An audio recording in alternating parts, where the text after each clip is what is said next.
All right, we're talking with one of the principals here at the Wilkes Barre Area Media Club, Mr. Rob Watkins. Welcome in. Let's talk about what was childhood like for you. Where'd you grow up? What was it like? Well, first off, John, thanks for having me.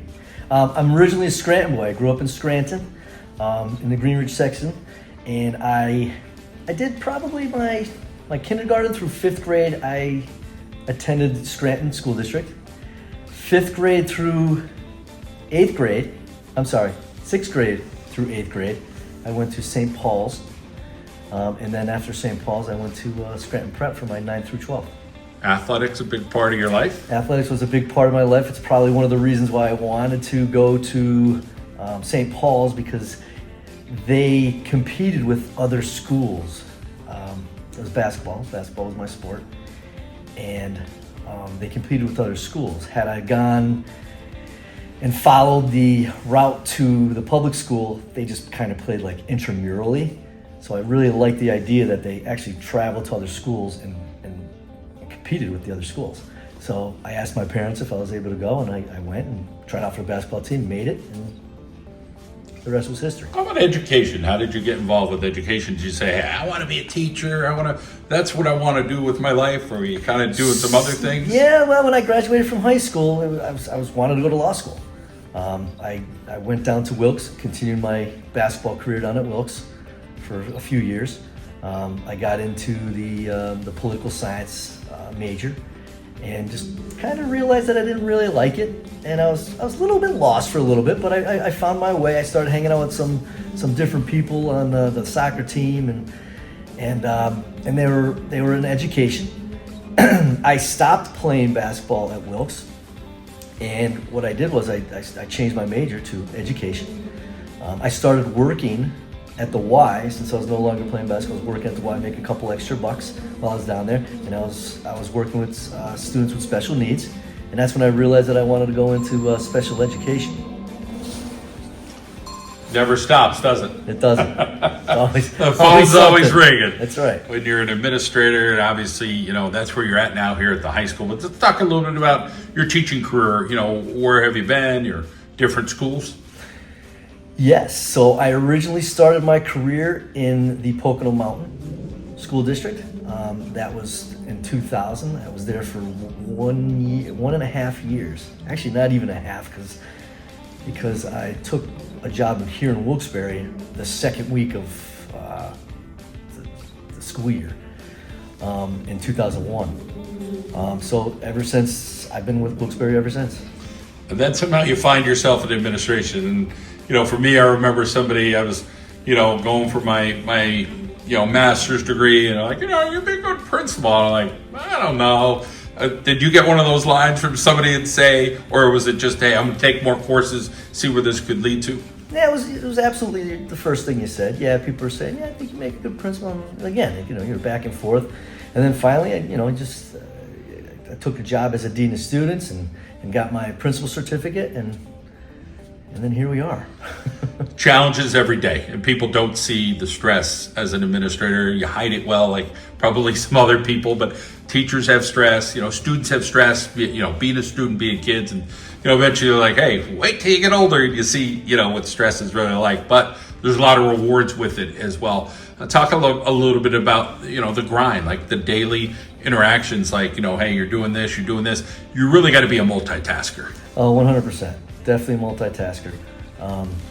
Have to be able to. Am I good at multitasking? I'm not going to say I'm probably great at it, but I can certainly juggle a few things at a time. But it's when you really get pounded where the stress really starts to set in.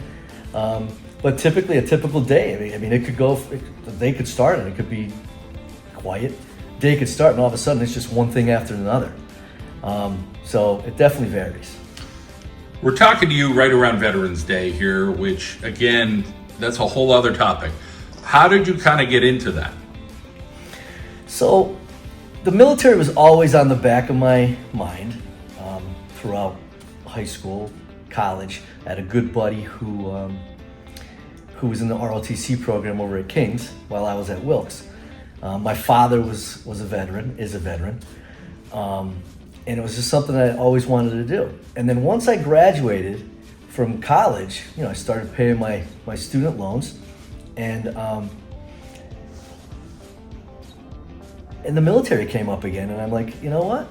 They're offering to give me some money to pay back my student loans for my service. And I'm like, you know what? That might be a no-brainer. So because it was something I always wanted to do, you know, my father is a veteran, couple uncles are veterans. I did it. I enlisted. I was 27 years old. They called me Grandpa in basic training.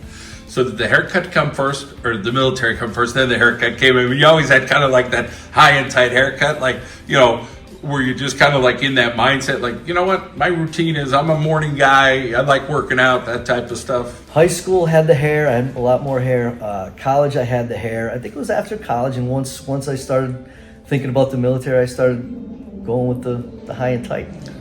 Let's talk a little bit about the military and places that you have been to, and, you know, obviously you're serving your country, and, you know, it's still near and dear to you, and you have a lot of pride with that. Now I did enlist as a reservist because I was still teaching. I was actually teaching at Pocono Mountain and then at Dotson. Dotson was my first school here in the Wilkes Barre area. So as a reservist, obviously you do the once a month, 1 week in a month, and then 2 weeks out of the year, which is typically done in the summer for training and whatnot. But then when, you know, obviously we went to war, a lot of the reservists and National Guardsmen were being mobilized to be active duty and mobilized to train and be sent overseas to Iraq.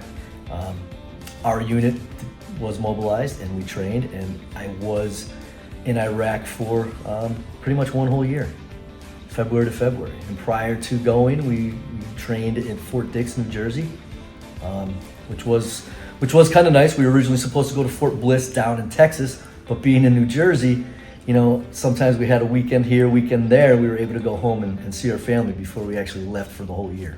So those people that maybe get into the military, you know, at a young age, late teenage, young, they might not know any better in the sense of they get deployed, they go somewhere.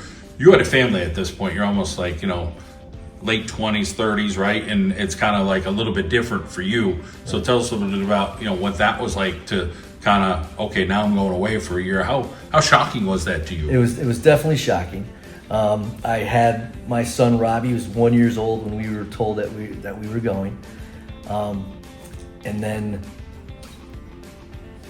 Grace was born while I was over there, so I was able to come back for every soldier, or I should say military personnel, if they're deployed, especially for a year, you get a 15-day leave. So everybody was able to come back for 15 days to see their families from combat area. We have a new program here at the high school this year, the Junior ROTC, Yes. with Lieutenant Colonel Cliff Yes. Morales. You got a chance to meet Cliff Morales. You get a chance to see the program. You get a chance to talk a little military shop with him, which is nice. Talk a little bit about, you know, how you feel about that program with the military background for yourself. Yeah, I love the idea of the JROTC. Once we built this school, I thought it was be a really good idea to get it in. I think Dr. Costello had the same mindset, and, you know, we started talking about it, and one thing led to another, and then here we are. We have that program. Cliff is doing an awesome job with that program. It's funny because he's a great guy. He knows the military inside and out.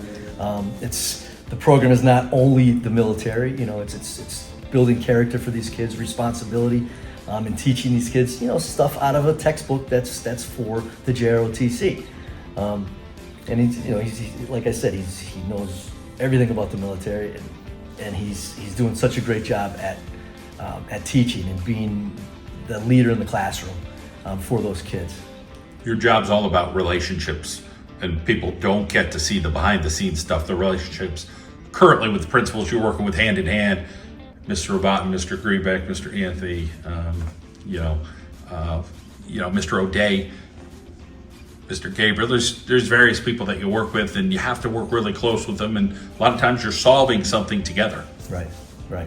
There's no doubt. We have such a great team up here in the high school. We consider ourselves the A-team.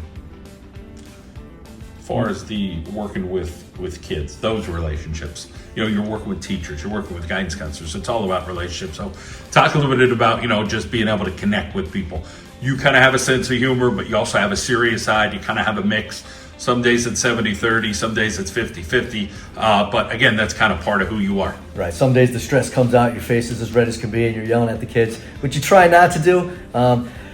Humor's really my go-to, as long as it's appropriate in that time. The student also needs to know that we mean business. We got to follow rules. We have to follow protocols and policies. Working with all the other principals, they're the same way. We have a great time behind the scenes in the back office. We joke with each other. It's a good environment. The kids come back and sometimes they see that and they're like, wow, you guys are really like that? You guys are human. Yeah, we are. And it's just great. You have certain students that come in that, they need some things. They might want some things. They like to have the snacks.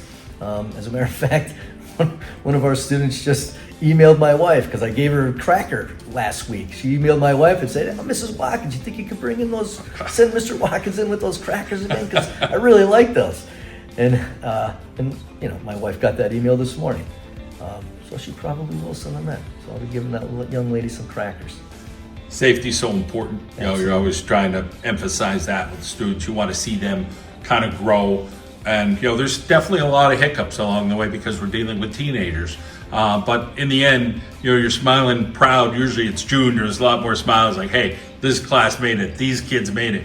But there's a lot of wins along the way as well. 100%. And I think one of the best things that we ever decided when we consolidated schools and became one school was to follow your grade as a principal. You really get to know the students. You get to know their parents. You see where they started and then where they end. Sometimes the transformation is unreal. Sometimes obviously it's not, but most of the time it's just so exhilarating to see those kids progress and grow up from freshman year to their senior year on that graduation stage. A lot more to talk about, but hey, we'll keep it small here. Great interview, great catching up with you, Mr. Rob Watkins, one of the principals here at the high school on the Wilkes Barre Area Media Club. Thank you. Thank you.